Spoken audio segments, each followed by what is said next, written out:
Praise the Lord.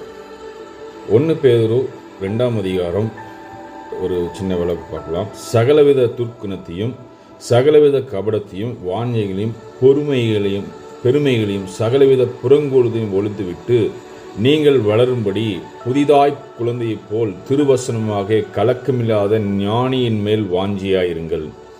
ஆண்டவர் என்ன சொல்கிறாருன்னா, நம்முடைய வாழ்க்கையில் நம்மளோட சிந்தனையிலையும் எண்ணங்களையும் அனுதினமும் பிசாசு போராட்டத்தை கொண்டு வருவான்.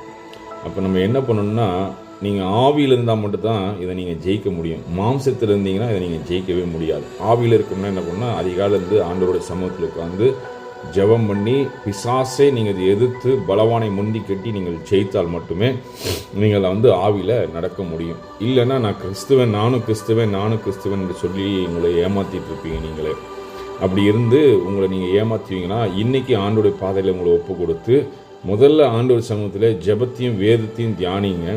அதுக்கு பிறகு தான் நீங்கள் ஆவியிலே நீங்கள் ஆவியில் இருக்க முடியும். ஆவியில் நீங்கள் ஜெயிக்க முடியும், மாம்சத்தை ஜெயிக்க முடியும். அவர் என்ன சொல்கிறார் பாருங்கள், நீங்கள் வளரும்படி புதிதாய் பிறந்த குழந்தையை போல் இருக்க சொல்கிறாரு. ஒரு பச்சை குழந்தை பிறந்த போது எப்படி இருக்குமோ அந்த அளவுக்கு உங்கள்கிட்ட இருக்கிற எல்லா துர்க்குணத்தையும் பொல்லாத குணத்தையும் எல்லாத்தையும் விட்டு விலகி தேவனுக்கு முன்பாக பிரியனுமாக இருக்க சொல்கிறாரு. எப்படி இருக்க சொல்கிறார் பாருங்கள். புறஜாதிகளில் உங்கள் அக்கிரமங்கள் என்று விரோதமாய் பேசும் விஷயத்திலே அவர்களை உங்கள் நற்கிரியங்களால் கன்று அவற்றின் மித்தம் சந்திப்பின் நாளிலே தேவன் மகிமைப்படி நீங்கள் அவர்களுக்குள்ளே நல் நடக்கைகளை நடந்து கொள்ளுங்கள், உங்களுக்கு புத்தி சொல்கிறேன்னு ஆண்டவர் சொல்கிறாரு. இப்போ உங்கள் பக்கத்தில் இருக்கிறவங்க, உங்கள் ஆஃபீஸில் இருக்கிறவங்க ரட்சிக்கப்படணும்னா எப்படி ரட்சிக்கப்படுவாங்க? சில காரியங்கள் ஆண்டவர் உங்களுடைய கேரக்டரை பார்த்து அவங்க கிறிஸ்துவுக்குள்ளே வரணும். எப்படி வருவாங்க? நீங்கள் நன்மை செய்கிறதுல அதிகமாக ஈடுபடணும். அதாவது ஒருத்தருக்கு ஒருத்தர் உதவி செய்யணும், ஒருத்தர் புறங்கூற பேசக்கூடாது, ஒருத்தர் இல்லாதமாக அவங்கள பேசுவது புறங்கூறுவது. இன்றைக்கி அநேகருடைய வாழ்க்கையில், கிறிஸ்துவ வாழ்க்கையில் இந்த புறங்கூறுவது ரொம்ப அதிகமாக இருக்குது. ஆண்டுடைய காலையில் வாழ்க்கையில் ஜெபம் பண்ணுறாங்க, மதியானம் புறம் பேசுகிறாங்க.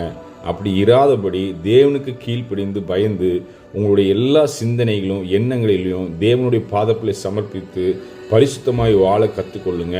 அப்படி பரிசுத்தமாய் வாழும்போது தேவன் உங்கள் மூலியமாக அவர் பிரியமாய் இருக்க விரும்புகிறார். நீங்கள் தேவனுக்கு பிரியமாய் வாழ விரும்பினால் இந்த நற்கிரிகளை செய்யுங்க. சாப்பாடு கொடுக்கறது, ஏழைகளுக்கு தண்ணி கொடுக்கறது, உணவு கொடுக்கறது, ஹாஸ்பிட்டலில் போய் அவங்களை பார்க்குறது, உதவி செய்கிறது, இந்த காரியம் அதிகமாக செய்யுங்க. உங்களை சுற்றிலுக்கு இது ரொம்ப தேவைப்படுது. இயேசு சீக்கிரம் வரப்போகிறார். மனம் திரும்புங்கள், பரலோக ராஜ்யம் சமீபமாக இருக்குது. கடைசி நாளில் நீங்கள் கைவிடப்படாதபடி உங்களை நீங்கள் ஜாக்கிரதையாய் காத்து கொள்ளுங்கள்.